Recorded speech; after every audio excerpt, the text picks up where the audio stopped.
Welcome back to Channel 7 News.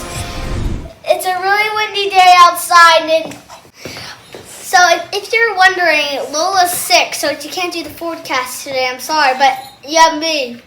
Yeah! Now I'm sending you to Barrett, who's in the middle of the storm. Hi, I'm Barrett. This is the train song.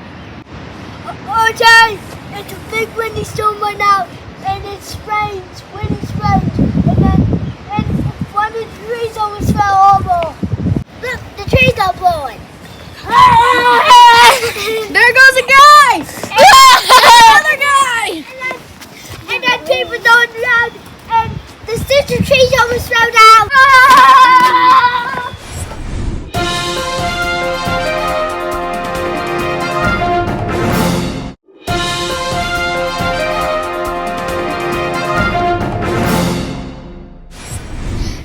Well, that was the forecast today, folks. Thank you, and have a wonderful day. Don't go outside.